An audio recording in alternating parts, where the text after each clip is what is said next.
எல்லோருக்கும் வணக்கம். Welcome to SK cine update. இந்த பதிவுல நம்ம என்ன பார்க்க போறோம் அப்படின்னு பாத்தீங்கன்னா, பிரேமுலு ரீசெண்டா வெளிவந்து மாபெரும் வெற்றி பெற்ற ஒரு மலையாள படம்.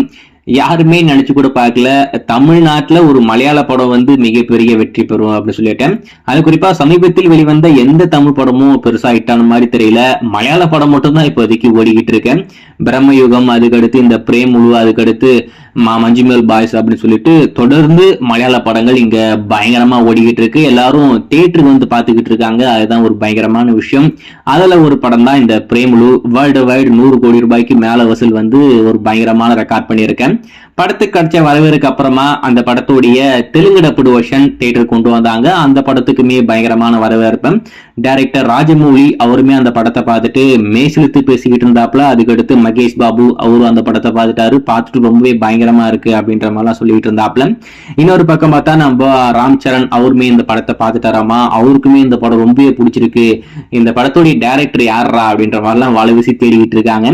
இப்ப என்னன்னா, இந்த பிரேமுலு படத்தோடைய தமிழப்பூர் வெர்ஷனுமே நம்மளுக்கு காத்துக்கிட்டு இருக்கு. தமிழப்பூடு பண்ணி தியேட்டருக்கு கொண்டு வர போறாங்க அப்படின்ற மாதிரி நம்ம சொல்லியிருந்தோம். அதுக்கடுத்து அது அபிஷியலா கன்ஃபார்ம் ஆச்சு.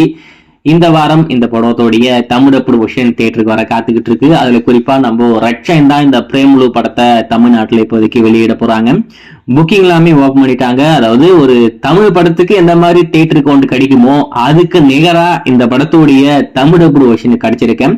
புக்கிங்குமே நல்லா தான் இருக்கு அப்படின்ற மாதிரி சொல்றாங்க. ஆனா தமிழப்பூர் ட்ரைலர் ரிலீஸ் பண்ணாங்க. அதை பார்த்ததுக்கு அப்புறம் தான் ரொம்பவே கடுப்பா இருக்கு. என்ன எளவு டப்பிங்டாது அப்படின்ற மாதிரிலாம் தோணுச்சு. அந்த அளவுக்கு, அதாவது இப்போ மலையாளத்துல இந்த படத்தை பார்க்கும் போது ஒரு அனுபவம் கிடைக்கும் இல்லையா, அது ஃபுல்ஃபில் கிடைக்காதோ, ஐ மீன் 100% கிடைக்காதோ அப்படின்ற மாதிரி எனக்கு தோணுச்சு. டப்பிங்கை பொறுத்த வரைக்கும் இன்னமும் நல்லா பண்ணிருக்கலாமே. இன்னும் ப்ரொஃபஷனலா இருக்கிற டப்பிங் ஆர்டிஸ்ட கூட்டு இந்த கேரக்டருக்கு இந்த வாய்ஸ் தான் செட் ஆகும் அப்படின்னு சொல்லிட்டு அது எல்லாமே பார்த்து பண்ணியிருந்தாங்கன்னா இன்னமும் நல்லா இருக்குமே அப்படின்ற மாதிரி எனக்கு தோணுது. டப்பிங்கை பொறுத்த வரைக்கும் பெருசா நல்லா இருக்கிற மாதிரி எனக்கு தெரியல. உங்களுக்கு எப்படி இருக்கு அப்படின்றத மறக்காம கமெண்ட்ல மென்ஷன் பண்ணுங்க.